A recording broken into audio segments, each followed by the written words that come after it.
Assalamualaikum warahmatullahi wabarakatuh. Ya, anak-anak, pada kesempatan ini kita akan, mempelajari materi kita di materi atau mata pelajaran Al-Islam dan pada pertemuan sebelumnya kita sudah membahas tentang zakat ya, yang sudah kita pelajari sampai tuntas dan sekarang kita masuk di bab yang baru, yaitu tentang sahabat Nabi Muhammad SAW. Ada 4 sahabat yang kemudian menggantikan atau meneruskan kepemimpinan Nabi Muhammad SAW, setelah Nabi Muhammad, wafat ya, yang kemudian 4 ini disebut dengan Khulafaur Rasyidin. Nah, pemimpin-pemimpin ini adalah penerus daripada Nabi Muhammad SAW, ya.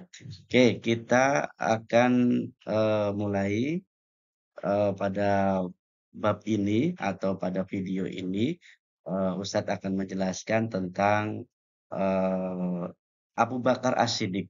Sebagaimana yang ada pada slide ini, ya, kita akan pelajari tentang Abu Bakar As-Siddiq. Anak bisa buka di buku paket kalian, di materinya terdapat, materi tentang Abu Bakar As-Siddiq. Ya, sebelum kita masuk pada, bagaimana biografinya, kemudian, eee, apa peran-peran Abu Bakar As-Siddiq di dalam semasa menjadi khalifah dan seterusnya. Ya, jadi biografinya seperti apa, kita lihat video tentang Abu Bakar As-Siddiq.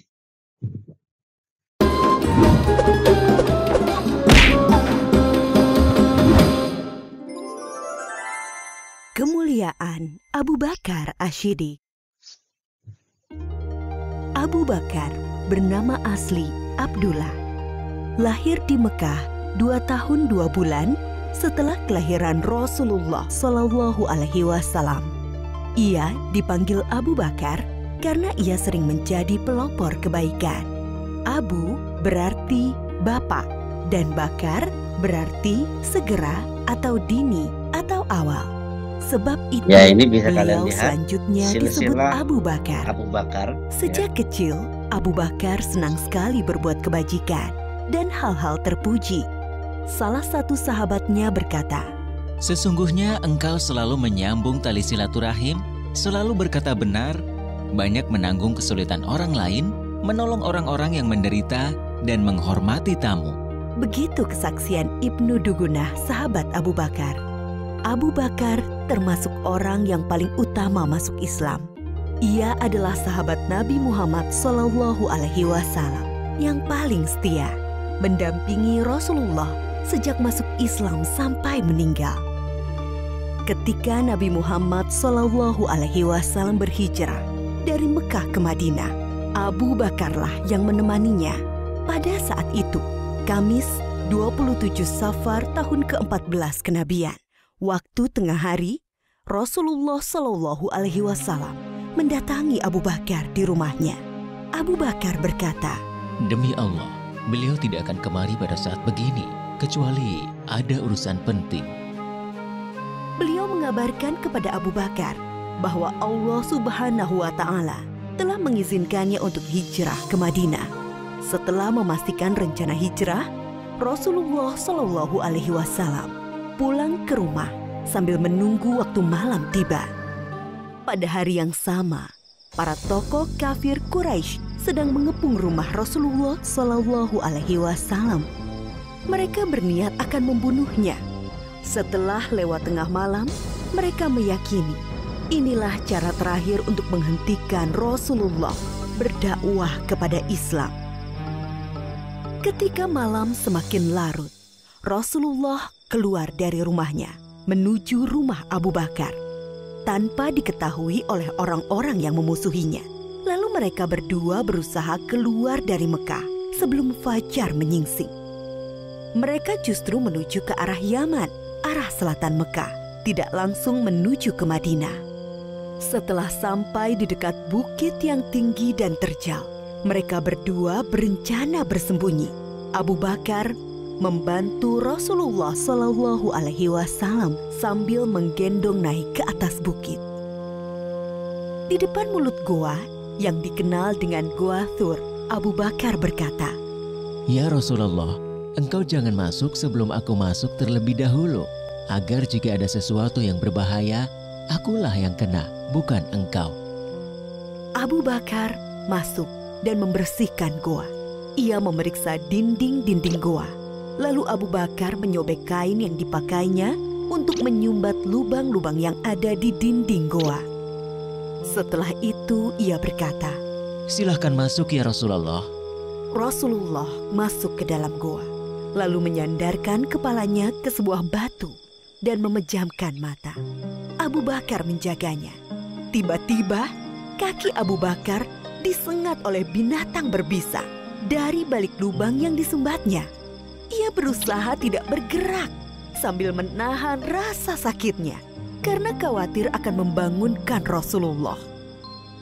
Namun rasa nyeri yang sangat membuat air mata Abu Bakar menetes dan mengenai wajah Rasulullah Shallallahu Alaihi Wasallam. Rasulullah terbangun dan bertanya, "Apa yang terjadi, wahai Abu Bakar?" Aku disengat binatang berbisa, wahai Rasulullah. Lalu Rasulullah meludahi luka Abu Bakar dan rasa nyeri hilang seketika. Abu Bakar mendampingi Rasulullah Shallallahu Alaihi Wasallam dalam hijrah ke Madinah selama 10 hari, 3 hari di Gua Sur dan 7 hari di perjalanan ke Yatsrib, Madinah. Sampai mereka tiba di Madinah dengan selamat pada hari Senin 8 Rabiul Awal tahun 14 kenabian. Abu Bakar seorang yang pemberani. Ali bin Abi Thalib berkata, Ketika perang Badar, kami mendirikan tenda untuk Rasulullah Shallallahu Alaihi Wasallam. Lalu kami bertanya, siapa yang bersedia mendampingi Rasulullah Shallallahu Alaihi Wasallam agar tidak ada musuh yang bisa mendekatinya? Demi Allah, tak satu pun dari kami yang maju selain Abu Bakar. Abu Bakar juga seorang yang sangat dermawan. Putri Abu Bakar, Aisyah menceritakan, ketika masuk Islam, Abu Bakar memiliki 40.000 dinar keping emas. Ia menginfakkan seluruh hartanya itu kepada Rasulullah Shallallahu Alaihi Wasallam. Abu Bakar, seorang yang cerdas dan berilmu luas. Abdullah bin Umar pernah ditanya, siapakah yang memberi fatwa di masa Rasulullah Shallallahu Alaihi Wasallam? Ia menjawab, Abu Bakar dan Umar, dan aku tidak mengetahui orang lain selain mereka berdua. Abu Bakar juga sosok yang paling baik dan utama. Abdullah bin Umar berkisah, Di masa Rasulullah, kami diperintahkan memilih orang-orang. Kami pun memilih Abu Bakar, lalu Umar, lalu Utsman. Dan terlihat Rasulullah Shallallahu Alaihi Wasallam tidak menentang hal itu. Abu Hurairah berkata, Rasulullah Shallallahu Alaihi Wasallam bertanya, siapa di antara kalian yang puasa hari ini? Abu Bakar menjawab, Aku. Rasulullah Shallallahu Alaihi Wasallam bertanya lagi, siapa yang ikut mengantar jenazah? Abu Bakar menjawab, Aku. Rasulullah Shallallahu Alaihi Wasallam bertanya lagi, siapa yang memberi makan orang miskin hari ini? Lagi-lagi Abu Bakar menjawab, Aku. Rasulullah Shallallahu Alaihi Wasallam bertanya lagi, siapa yang menjenguk orang sakit hari ini? Abu Bakar menjawab, Aku. Lalu Rasulullah bersabda, tidaklah semua perkara yang aku sebutkan tadi dilakukan oleh seseorang, melainkan orang itu akan masuk surga. Ketika Rasulullah Shallallahu Alaihi Wasallam jatuh sakit, kemudian sakitnya semakin parah, beliau bersabda, suruhlah Abu Bakar untuk menjadi imam sholat. Sebagian ulama sahabat memahami bahwa perintah ini adalah petunjuk Nabi Muhammad Shallallahu Alaihi Wasallam bahwa Abu Bakar adalah sahabat yang paling utama. Rasulullah juga pernah berpesan kepada Bilal sahabatnya, wahai Bilal, Jika waktu sholat telah tiba dan aku belum datang, mintalah Abu Bakar menjadi imam. Oleh karena itu, setelah Rasulullah Shallallahu Alaihi Wasallam wafat, Abu Bakar dibaiat sebagai pengganti pemimpin umat Islam. Ia menjabat sebagai khalifah selama sekitar 3 tahun. Selama memimpin kaum muslimin, Abu Bakar telah banyak memberikan karya-karya penting bagi perkembangan Islam dan kemajuan kaum muslimin. Antara lain, memerangi orang-orang murtad yang keluar dari Islam, melanjutkan rencana pengiriman pasukan Usamah bin Zaid yang sebelumnya telah dipersiapkan oleh Rasulullah Shallallahu Alaihi Wasallam, memerangi para pembangkang zakat, memerangi nabi palsu Musailamah al-Kadzab, dan membukukan Al-Quran. Ide pembukuan Al-Quran datang dari sahabat Umar radhiyallahu anhu. Awalnya, Abu Bakar berkali-kali menolak pendapat itu. Namun setelah terjadi diskusi panjang, akhirnya Abu Bakar menerima hal tersebut. Lalu Abu Bakar memanggil sahabat Zaid bin Sabit, yaitu sahabat yang menjadi pencatat wahyu di masa Nabi Muhammad Shallallahu Alaihi Wasallam. Dia bercerita kepadanya, Sesungguhnya Umar telah mendatangiku dan ia berkata kepadaku, banyak sahabat penghafal Al-Quran yang gugur dalam perang Yamamah, yaitu perang melawan Musailamah al-Kadzab, sang nabi palsu dan pasukannya. Aku khawatir peristiwa serupa juga menimpa para qurra, para penghafal Al-Quran dalam peristiwa lainnya. Akibatnya akan hilang sebagian besar dari Al-Quran. Wahai Zaid, engkau anak muda yang cerdas. Kami mempercayaimu sepenuhnya bahwa engkau juga juru tulis wahyu Rasulullah. Jadi, carilah ayat-ayat Al-Quran itu, lalu kumpulkanlah. Zaid menolak sambil berkata kepada Abu Bakar dan Umar, Mengapa kalian akan melakukan sesuatu yang tidak pernah dilakukan oleh Rasulullah Shallallahu Alaihi Wasallam? Demi Allah, ini perbuatan yang baik. tukas Abu Bakar. Zaid mengulangi penolakannya Tidak, sambil bergumam, andai kata ia membebaniku untuk memindahkan sebuah gunung, itu jauh lebih ringan daripada perintahnya menghimpun ayat-ayat Al-Quran. Namun setelah diskusi, akhirnya Zaid menerima dan berkata, Akhirnya Allah Subhanahu wa Ta'ala membukakan pintu hatiku, seperti halnya Allah membukakan hati Umar dan Abu Bakar. Mulailah aku mengumpulkan ayat-ayat Al-Quran yang tertulis di dedaunan, pelepah kurma, tulang belulang, juga dari para penghafal Al-Quran. Setelah terkumpul menjadi satu mushaf, Khalifah Abu Bakar menyimpannya sampai wafatnya. Inilah jasa Abu Bakar yang sangat berharga dan masih bisa dirasakan oleh kaum muslimin hingga saat ini. Pada hari-hari terakhirnya, Abu Bakar sakit demam sekitar 15 hari. Beliau pun masih berpikir untuk kebaikan Islam dan kaum muslimin. Abu Bakar berusaha mencarikan pemimpin terbaik bagi kaum muslimin, memikirkan persatuan kaum muslimin, menjauhkan kaum muslimin dari perselisihan. Ia memanggil beberapa sahabat senior untuk dimintai pendapat tentang Umar. Ia juga meminta Utsman bin Affan untuk menuliskan surat wasiat, lalu memberinya cap stempel dan membawanya keluar untuk dibacakan kepada kaum muslimin agar mentaati keputusan Abu Bakar dalam menetapkan Umar bin Khattab sebagai penggantinya memimpin umat Islam. Aisyah, putri Abu Bakar, berkisah, pada penghujung usianya, Abu Bakar bertanya kepadanya, Pada hari apakah Rasulullah Shallallahu Alaihi Wasallam wafat? Aku menjawab, pada hari Senin. Ia berkata, Semoga aku meninggal antara saat ini hingga malam nanti. ternyata ia meninggal pada malam Selasa dan dimakamkan sebelum subuh. Abu Bakar adalah sahabat sekaligus murid dari Rasulullah Shallallahu Alaihi Wasallam. Ia mencontohkan bagaimana seharusnya sikap seseorang kepada sahabatnya dan murid kepada gurunya. yaitu rela menemani dalam suka dan duka, siap membantu dan menolong dengan harta, tenaga, waktu, bahkan jiwa, dan selalu berusaha menghormati, memuliakan, dan melindungi kehormatannya. Seseorang akan selalu dikenang baik jika ia telah berkarya untuk kebaikan umat manusia. Dan sebaliknya, ia akan dikenang buruk jika ia berlaku jahat bagi manusia. Oleh karena itu, hendaklah kita beramal baik sebanyak-banyaknya. Kebaikan untuk Islam dan kaum muslimin atas dasar iman kepada Allah akan menjadi jariah, pahalanya terus mengalir meski seseorang telah meninggal dunia.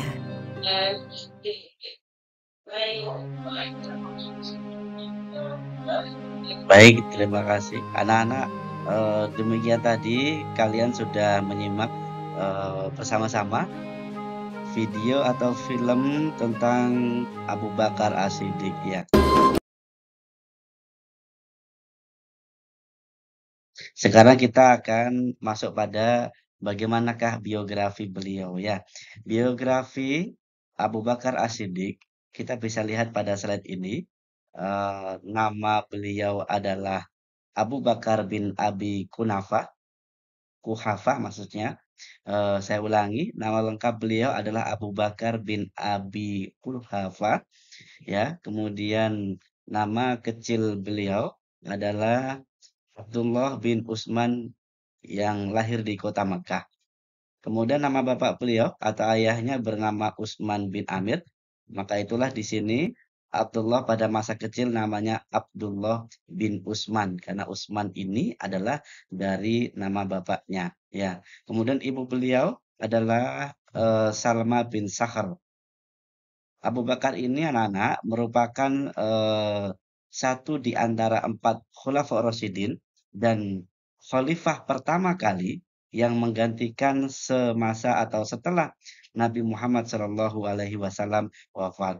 Nah, beliau ini dikenal juga sebagai pedagang yang sukses, jujur, dan amanah. Sehingga beliau memiliki harta yang cukup banyak dan juga Abu Bakar As-Siddiq ini ya termasuk orang yang kemana-mana mendampingi Nabi Muhammad SAW dalam berdakwah. Ya, baik kita bisa lihat di buku paket kita masing-masing ya. Pada masa sebelum Islam, Abu Bakar As-Siddiq itu dikenal sebagai pedagang yang sukses. Ya, kemudian Abu Bakar As-Siddiq adalah salah satu dari sedikit orang yang dengan segera ketika Islam datang dibawa oleh Nabi Muhammad SAW, beliau segera untuk masuk Islam atau istilah dalam Islam dikenal sebagai as-sabiqunal awwalun, yaitu golongan pertama yang masuk Islam. Baik, kita lanjutkan. Nah, bagaimana beliau diangkat sebagai khalifah? Khalifah itu artinya adalah pemimpin. Bagaimana beliau diangkat sebagai khalifah? Kita lihat di buku paket juga bahwa beliau diangkat sebagai khalifah yaitu ketika Nabi Muhammad SAW wafat pada tahun 632 Masehi. Ya, kita ulangi. Nabi Muhammad SAW wafat pada tahun 632 Masehi. Nah, kemudian anak-anak, ketika meninggalnya Nabi kita Muhammad SAW, maka terjadi kekosongan kepemimpinan. Terjadi kekosongan kepemimpinan, yaitu pemimpin umat Islam. Nah, kemudian setelah itu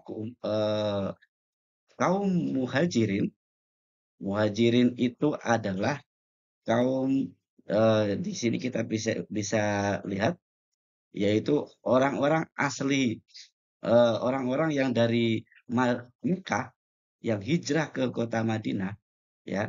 Jadi Nabi Muhammad itu wafatnya di kota Madinah, ya. Kemudian setelah beliau wafat terjadi perdebatan antara kaum muhajirin, yaitu orang-orang yang pindah dari Mekah ke kota Madinah dan dengan kaum Ansor, yaitu orang asli Madinah, ini terjadi diskusi panjang. Mereka saling mengklaim bahwa kepemimpinan selanjutnya harus dari pihak kami, begitu. Dan mereka memiliki alasan masing-masing, gitu.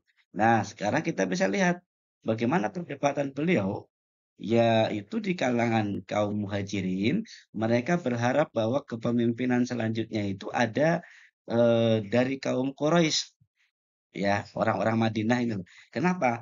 Karena Nabi Muhammad itu lahir di golongan atau kelompok kaum Quraisy, yaitu di waktu beliau masih di kota Makkah, ya. Jadi ini, ya, jadi beliau itu berasal dari suku Quraisy. Nah, sedangkan menurut kelompok Ansar, mereka berpendapat orang yang asli Madinah, ya, mereka berpendapat bahwa kepemimpinan setelah eh, Muhammad wafat harusnya hak mereka. Kenapa? Karena merekalah atau kaum Ansor inilah yang telah memberikan dukungan dan perlindungan ketika Nabi Muhammad SAW hijrah dan kaum-kaum muhajirin ini hijrah ke kota Madinah, ya, begitu. Nah, kemudian setelah panjang berdiskusi, maka pada puncaknya lah Umar bin Khattab mendukung Abu Bakar As-Siddiq, ya, mendukung Abu Bakar As-Siddiq untuk menjadi seorang khalifah atau pemimpin Islam yang pertama kali menggantikan Nabi Muhammad SAW, sehingga beliau diangkat sebagai khalifah pertama dengan gelar Khalifah Ar-Rasul. Apa arti Khalifah Ar-Rasul? Artinya adalah khalifah setelah Nabi Muhammad SAW wafat. Kenapa? Karena tidak ada nabi lagi. Ya, Nabi Muhammad SAW adalah nabi penutup, nabi terakhir. Tidak ada nabi lagi setelah Nabi Muhammad. Maka pemimpin Islam, ya, setelah Nabi Muhammad wafat adalah Abu Bakar As-Siddiq dan diberikan gelar Khalifah Ar-Rasul, pemimpin yang menggantikan Rasulullah Shallallahu Alaihi Wasallam. Baik, berikutnya. Lalu apa, anak-anak? Setelah Nabi Muhammad wafat, kemudian digantikan kepemimpinannya oleh Abu Bakar, apa peran beliau? Apa yang dilakukan? Apa saja yang dilakukan Abu Bakar As-Siddiq? Anak-anak tadi sudah sempat lihat ya sempat melihat di filmnya tentang Abu Bakar As-Siddiq, yaitu sebagai berikut, bahwa semasa beliau menjadi seorang khalifah, ya, beliau hanya 2 tahun menjadi khalifah, hanya 2 tahun menjadi seorang khalifah, yaitu tahun ke-13 sampai tahun ke-15 Hijriah. Apa saja yang beliau lakukan? Ada 4. Nana bisa cek di buku paket ya. Yaitu yang pertama, memerangi nabi palsu. Nah, di film tadi sudah ada siapa nama nabi palsu yang dimaksud. Ya, nabi palsu yang dimaksud atau yang diperangi oleh Abu Bakar As-Siddiq adalah Musailamah Al-Kadzab. Siapa mereka? Mereka adalah yang mengaku seorang nabi setelah meninggalnya Nabi Muhammad Shallallahu Alaihi Wasallam. Padahal Nabi Muhammad adalah nabi terakhir, tidak ada nabi setelahnya. Lalu kemudian Musailamah Al-Kadzab ini, ya, mereka memiliki pasukan yang banyak dan ternyata mereka memerangi Islam. Nah, anak-anak, jadi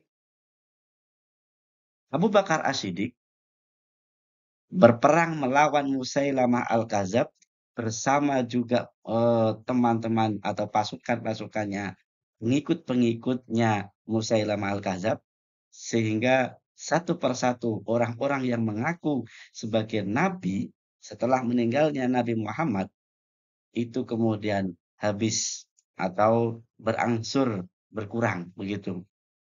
Itu prestasi yang pertama atau gerakan-gerakan yang dilakukan oleh Abu Bakar As-Siddiq semasa beliau menjadi seorang khalifah.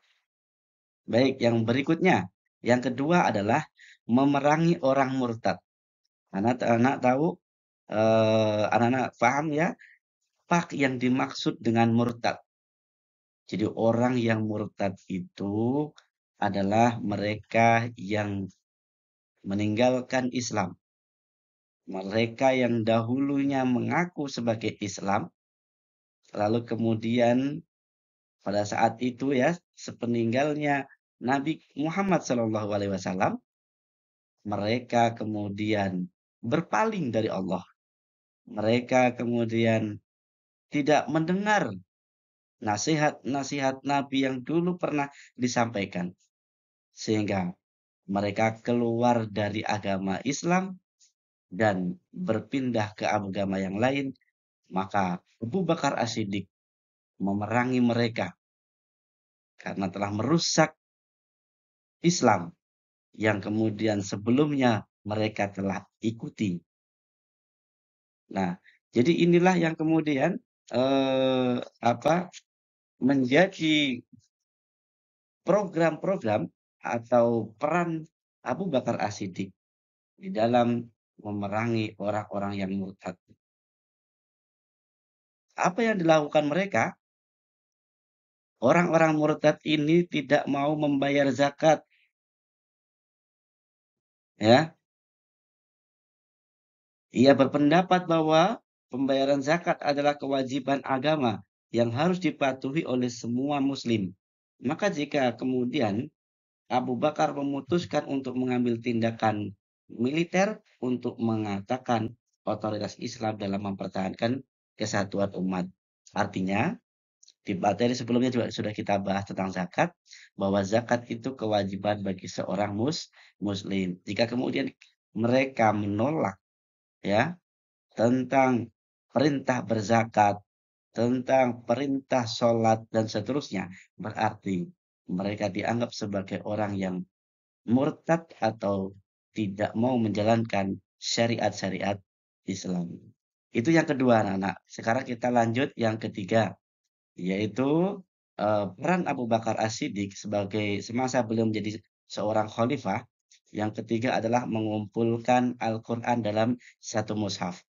Anak-anak tadi sempat juga dalam video sempat dijelaskan bahwa ketika Abu Bakar memerangi nabi-nabi palsu, kemudian bersama umat muslim yang lainnya, kemudian banyak para penghafal-penghafal Quran semasa itu meninggal oleh karena ikut dalam peperangan tersebut, sehingga orang-orang hafidz yang menjaga Al-Quran ini mulai berangsur berkurang. Maka dikhawatirkan ketika diteruskan, ketika dibiarkan, dilakukan pembiaran, dikhawatirkan Al-Quran ini akan punah. Al-Quran ini akan hilang.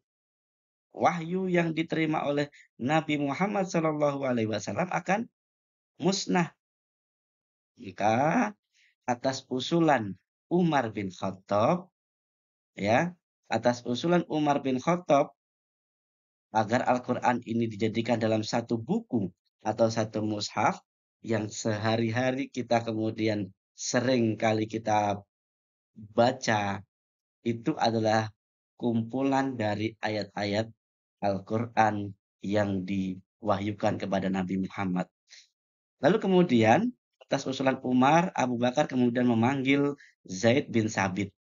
Beliau adalah istilahnya sekretaris atau penulis yang bertugas menulis ayat-ayat Al-Quran yang disampaikan oleh Nabi Muhammad yang sudah terkumpul pada pelepah kurma, yang sudah tertulis juga di kulit-kulit domba, di tulang, di bebatuan, dan seterusnya, dikumpulkan. lalu kemudian, dijadikan sebuah buku. Meskipun dalam video tadi sudah dijelaskan bahwa Zaid bin Sabit sempat menolak. Mengapa coba? Karena Zaid bin Sabit tidak ingin melakukan apa yang Nabi Muhammad SAW tidak lakukan. Kenapa? Karena ini menurut pendapatnya adalah bagian dari bid'ah. Dikhawatirkan bahwa saya adalah pelaku bid'ah. Ya, beliau khawatir begitu. Kenapa? Karena Nabi Muhammad tidak melakukan itu. Tetapi setelah diskusi panjang dengan Umar, dengan Abu Bakar, dan Zaid bin Sabit, pada akhirnya Zaid bin Sabit mengaminkan atau mengiyakan atau bersedia dalam pengumpulan Al-Quran untuk dijadikan dalam satu mushaf. Dan yang terakhir, Nana, peran Abu Bakar As-Siddiq di dalam beliau sebagai khalifah, yaitu meneruskan misi perluasan wilayah. Jadi, wilayah apa yang dimaksud? Yaitu perluasan syiar wilayah Islam, ya, syiar Islam itu diperluas sehingga ke seluruh penjuru. Bahkan dampaknya, ya, yang saat ini kita rasakan, alhamdulillah kita memeluk agama Islam sampai saat ini oleh karena kita mendapat perluasan atau para dai-dai mereka saat itu, ya, bersiar ke seluruh penjuru, para saudagar datang ke tepi-tepi pantai, kemudian untuk berlayar, kemudian datang ke seluruh penjuru untuk mensiarkan ajaran-ajaran Islam, sehingga Islam bisa diterima di seluruh Nusantara, dimanapun berada, begitu. Nah, jadi anak-anak, untuk pertemuan ini kita fokus kepada materi tentang Abu Bakar As-Siddiq. Tadi sudah kita pelajari tentang biografi beliau, kemudian sudah kita yang beliau lahir di kota Makkah, ya. Kemudian bagaimana beliau menjadi seorang khalifah dan apa peran-peran beliau semasa beliau menjadi seorang khalifah. Baik, setelah kalian mendapatkan materi ini, silakan anak-anak cek di sini. Ini ada tugas kalian. Silakan nanti anak-anak salin di buku tulis kalian. Ada total 10 soal. Kalian salin, kemudian dikerjakan di buku tulis. Insya Allah pertemuan berikutnya kita akan bahas di materi ini, ya. Ada 10 soal, ya. Di slide yang ini ada 7 soal. Tahun berapa Nabi Muhammad wafat? Ini berdasarkan kalender Masehi. Nanti kalian isi di situ, ya.